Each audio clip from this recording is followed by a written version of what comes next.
강의 계획서 잠깐 봐요.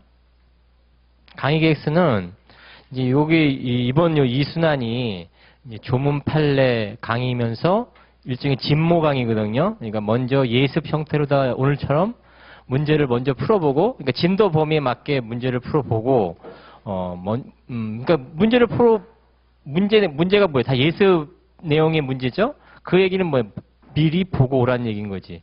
미리 예습해오고 그 전제하에 문제를 풀라는 얘기거든요. 그러니까 예습이 공부를 해오셔야 된다는 거예요. 공부를 안 해오시면 의미가 별로 없어요. 이 진모 강의가. 그러니까 그리고 원래 공부는 예습을 하는 거예요. 예습. 복습은 따라가는 공부예요. 따라가는 공부. 수동적이라고. 처음 하시는 분이 어쩔 수 없지. 일순환이 그런 꼴인 거죠.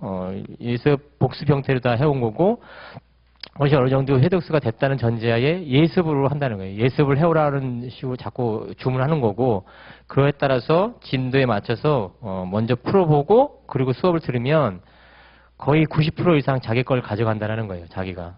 그래서 그런 취지라는 거예요. 학원 방침이. 그래서 오늘처럼 거기 시간처럼 6시 50분부터 7시 20분, 한 30분 정도. 그래서 20문제일 수도 있고 25문제일 수도 있어요. 그래서 한 30분이면 뭐 충분할 거예요. 실전에서는 1분 안 되게 한 문제씩 풀어야 돼요. 그래서 자꾸 감각을 익히셔야 되고, 예습을 범위가 많지 않기 때문에 예습을 해오시면 충분히 어느 정도 자기가 어느 정도 점수는 커버될 거라고 생각해요. 교재는 요 박선희 교수님 책 교재로 사용하고, 여기 좀 최신 판례가 좀 빠져 있는 부분은 그 보충 판례집하고 또 보충 자료로다가 업그레이드 시킬 거예요. 그래서 반복시켜서 어차피 우리 시험은 반복되지 않으면 시험장에서 써먹을 수 없기 때문에 최신 판례는 걱정하지 않으셔도 돼요. 계속 반복적으로 설명을 드릴 테니까. 그래서 같이 가지고 다니세요. 필요한 진도에 맞춰서 설명을 드릴 거예요. 자, 그리고 간간히 자료가 나갈 수도 있어요. 그러니까 좀 중요한 판례라든가 좀 판결 요지를 좀 더 보여주고 싶으면 좀 더 판례가 보충 자료 형태로 나갈 수도 있다는 얘기인 거고, 뒤에 진도표를 보시면 진도표가 20회에 맞게 쪼갰어요. 크게 부담되지 않도록 한 35페이지, 40페이지 사이, 35페이지, 40페이지 진도에 맞게 이렇게 쭉 끊었어요. 그래서 공부해 오실 거면은 3번 이상 보고 오셔야 돼요. 3번 이상. 한 번 딱 봐가지고 푼다. 이게 쉽지 않다고요. 물론 뭐 공부가 돼 있으신 분은 충분히 뭐 한두 번 봐가지고 가능하겠지만, 처음 하시거나 좀 공부가 아직 궤도에 올라와 있지 않다. 그러면은 3번 보고 오시라고요. 3번. 3번 보는 방법은 시간을 쪼개는 거예요. 예를 들어서 8시간 자기가 하루에 투자한다. 투자하면은 그거를 한 6시간 정도는 집중적으로 보는 거예요. 집중적으로. 그 다음에 나머지 1시간 반 빨리 속도, 나머지 30분 빨리 속도. 그래서 자꾸 반복시켜야 된다는 뜻인 거예요. 제 말 취지는 이해가 됐으면 반복해야 돼요. 반복되지 않은 공부는 시험장에서 써먹을 수가 없어요. 그래서 이해됐으면 무조건 암기하고 다시 반복시킨다는 거. 암기만 해서도 안 된다는 뜻인 거예요. 반복이 돼야 된다는 뜻이고. 진도는 여기에 맞춰서 나갈 거예요. 특별한 사정이 없는 한 여기에 쭉 맞춰서 예습을 예견할 수 있게끔 이렇게 낼 거예요. 그래서 여기에 맞춰서 우리 좋은 판례집 맞춰서 공부해 보시면 되겠어요. 자, 먼저 그리고 문제는 이제 요 세 타임으로 쪼갤 거예요. 세 타임으로 쪼개서 마지막, 그러니까 1타임, 2타임, 3타임이죠, 오늘. 그럼 3타임으로 쪼개서 오늘 본 문제는 우선 진도 나가고 끄트머리 한 20분 정도 시간을 내서 빠르게 풀 거예요.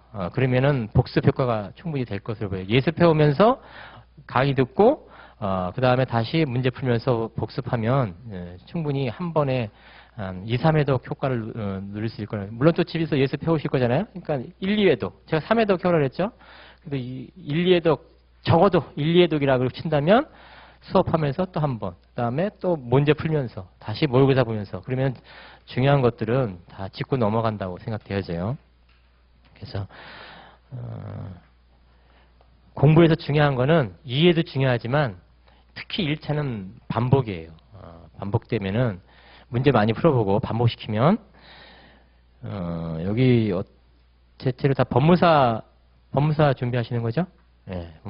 법무사 물론 여기 가끔 동영상이라든가 보면은 법원 행시 준비하시면서 들어오시는 분들이 가끔 있더라고요.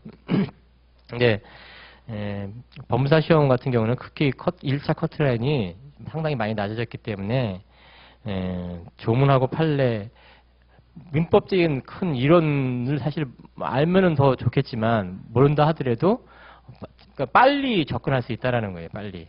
그렇게 커트라인이 높지 않다고요.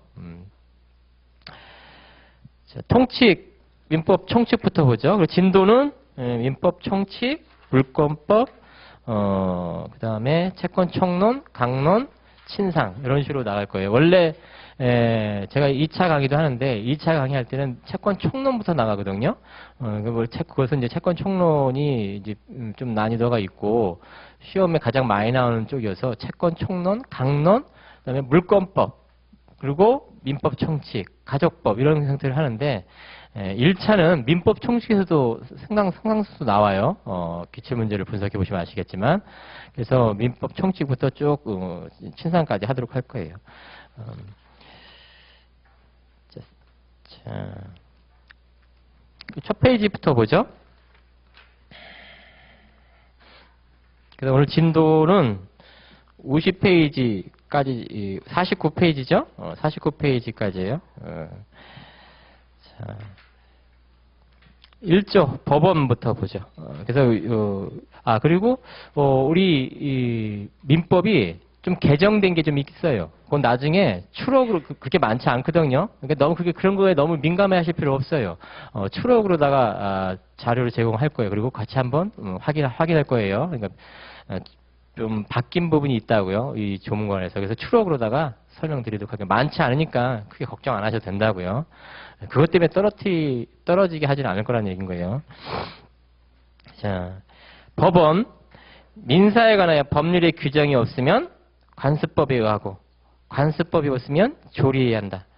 그래서 법률, 관습법, 조리 이런 형태인 거죠. 그 밑에 이제 판례를 보시면 자, 관습법하고 사실인 관습하고 구별해 놓고 있어요. 관습법하고 사실인 관습. 그래서 그 두 가지 차이점을 좀 알아두셔야 돼요.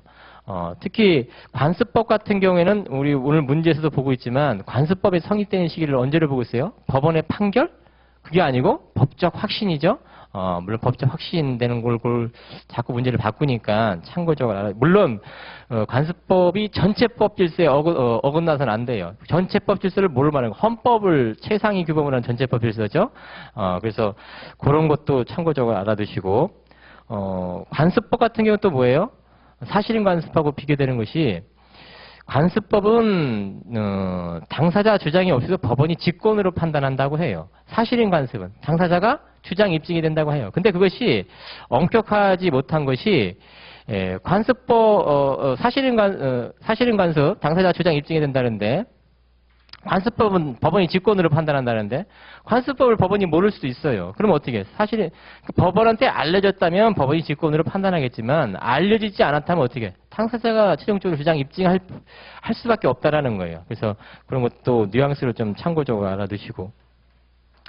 자, 그리고 법률의 규정이 없으면 관습법에 의한다 이렇게 말하고 있는데 이 법률은 재정법을 말해요. 형식적 의미의 국회가 일정한 절차에 따라 한 법률을 말한다는 거예요.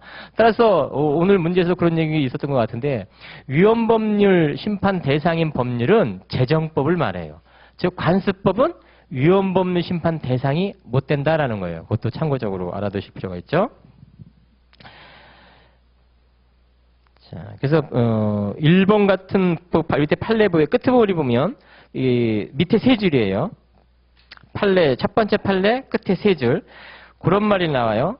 사실인 관습은 일상생활에서 일종의 경험칙에 속하고 경험칙은 일종의 법칙으로서 법관이 어떠한 경험칙의 유무를 판단할 당사자의 주장이나 입증에 구애됨이 없이 직권으로 판단할 수 있다. 이름은 맞냐? 앞에서 근데 그 앞에 문장을 보면 어떤 얘기냐면 사실은 가지면 당사자가 주장 입증해야 된다 이런 표현을 쓰고 있다고요. 하면서 또 그 밑에는 약간 상반된 의미로서 법원이 직권으로 판단을 할 수 있다 이렇게 됐다고요. 직권으로 판단할 수 있다예요. 즉 법원한테 알려졌다면 그것이 알려진 사실이라면 법원이 직권으로 판단할 수 있다는 거예요. 알려지지 못했다면 당사자가 주장 입증해야 되는 거죠. 관습법이든 사실인 관습이든. 예, 그렇게 이해하시면 되겠다라는 거예요. 그러면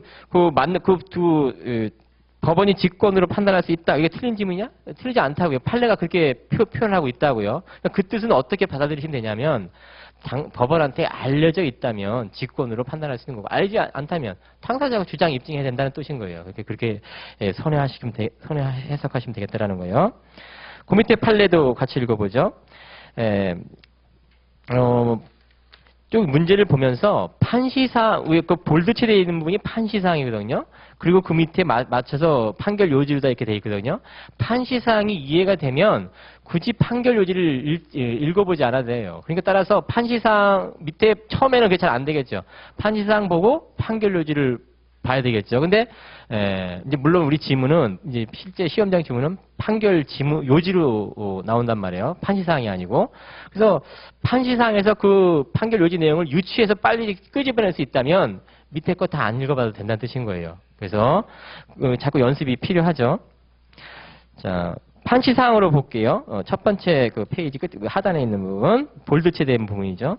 관습법의 효력 및 사회에 거듭된 관항으로서 생성한 생활 규범이 법적으로 승인되게 이루었다고 하기 위한 요건. 그건 앞에서도 말씀드린 관습법이 그 법규범으로서 어떤 그 효력을 발휘하려면 성립 요건으로 효력을 발휘하면 일정한 관행이 계속되어야 되고 법적 확신이 있어야 되고 또 그것이 헌법이라는 최상위 규범으로는 전체법 질서에 반하지 않아야 되고 이런 것이 필요하다라는 거죠.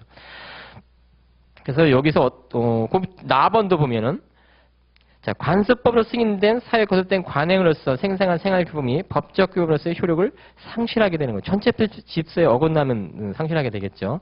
또 다번을 보면 종중 구성원은 자격을 성년 남자만으로 제한하는 종래 관습법의 효력. 종중의 구성원을 종중은 여자는 배척시키고 성년 남자만으로 구성했다고요. 근데 그것이 관습법으로서 효력을 상실하게 된 이유가 뭐라는 거예요?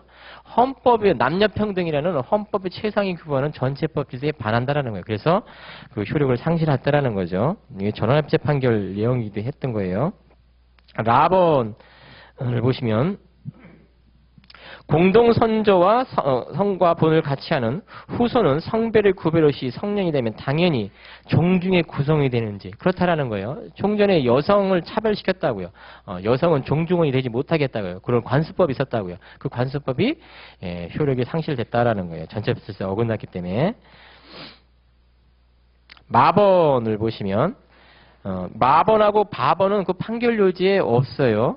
그러면 여기서 판시사항을 바로 해결해 보시면 종중 구성원의 자격에 대한 대부분의 변경된 견해가 이 사건 판결 선고 이전에 종중 구성원의 자격과 이와 관련된 법률 관계에 대해 소급 적용되는지 원래는 소급 적용되면 안 돼요. 소급 적용되면 다른 이해관계 이미 그 남자만으로서 구성돼서 성년 법률 관계가 쭉 쌓여져 왔을 거라고. 이걸 소급 적용시키면 어떻게 해요? 그러면 그동안에 쌓여있던 그 법률 효과들이 다 무너지게 된다고요. 따라서 원칙 소급 안 된다. 단, 그 다음에 양가로 바보를 읽어보시면, 이 종준지 확인을 요구하는 이 사건 청구에 하나요. 이 사건 청구에 하나요. 이 문제된 사건에 한해서만 소급 적용시켰어요. 이 문제된, 어떤 여자분이 그렇게 이의를 제기했겠죠. 성년 남자만으로, 종중의 구성을 인정하는 거, 그거 인정 못하겠다. 이것을 이제 대법원에 문제 제기를 했는데, 원래는 소급표 없지만, 그래서 이 여종중원이 보호 못 받는 것이 원칙이지만, 이 사건에 한해서만큼은 그 여자한테도 그 법률관계를 소급시켜서 적용시켰다라는 거예요. 따라서 그 문제된 부분이 어떻게 여자도 종중원으로서 어떤 일원이 되고 그에 따른 법률 효과가 발생된다라는 식으로 판시했다라는 거예요. 원래는 소급표 없지만 이 사건에 한해서만 소급표를 인정해줬다. 그렇게 이해하시면 되겠어요. 자, 4페이지 가보시면 3번. 재정민법이 시행되기 전에 존재하던 상속회복청구권은 상속이 개시 동그라미. 상속 개시는 언제 되겠어요? 피상속인 사망일이겠죠? 자, 상속회복청구권은 제척기간이 999조에 있는데 상속권의 침해행위 있음을 안 날로부터 3년, 상속권의 침해행위 있은 날로부터 10년. 요 제척기간이라고요. 제척기간이 제소기간, 즉 출소기간으로서 제척기간이에요.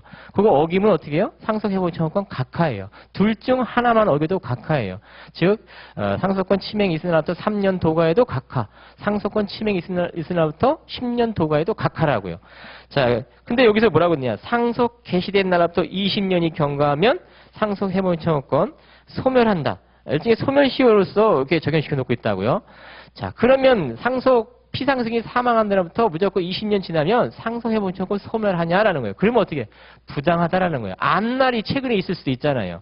그러면 안날로서 또는 치명이 있으면 안날이든 치명이 있은 날이든 그런 경우는 구제 방법이 없다라는 거예요. 일적으로 상속 개시 있음을 피상승이 사망한 또 10년, 20년 지나면 무조건 상속회복청구권 소멸한다.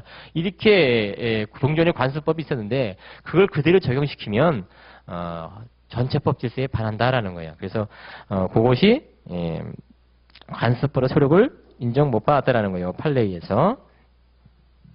이것도 가끔 물어본다고요. 지문에서. 4번.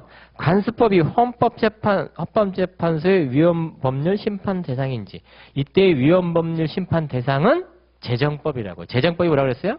국회가 일정한 절차에 따라 제정한 법률이라고요. 따라서 관습법은 위헌법률 심판 대상에 그 법률에 해당하지 않는다. 이렇게 이해하시면 되겠죠. 5페이지 조리에 의하여 좀 오래된 판례인데 그냥 참고적으로만 아시면 되겠어요. 조리에 의하여 상무이사의 보수를 인정할 수 있는지. 즉, 그 구체적 판례는 구체적 타당성을 살피는데 거기 판시한 내용을 잠깐 보면 첫째 줄 손가락 표시 정관의 보수에 관한 규정이 없고 주주총회 의결도 없는 경우 그런 경우라면 조리에서도 할 수 있다라는 거예요. 근데 정관의 보수에 관한 규정이 있다라든가 주주총회 의결이 있다면 그에 따르는 거예요. 조리할 수 없는 거예요. 그래서 참고적으로 그렇게 제한 해석해서 알아두시면 되겠고 2조 신의성실 권리 행사 의무 이행은 신의에 쫓아 성실히 해야 된다.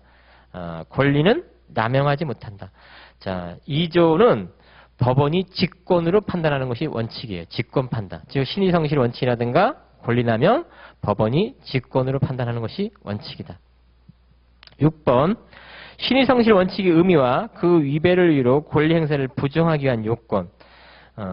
가끔 요 지문을 물어보기도 해요. 두 번째 줄, 자, 신의성실 원칙, 일종의 추상적 규범으로서 조리에 해당한다고 볼 수 있는 거죠.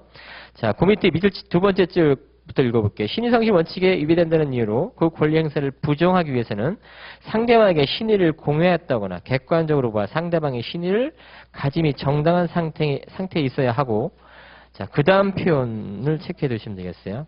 가끔 지문에 나온다고요.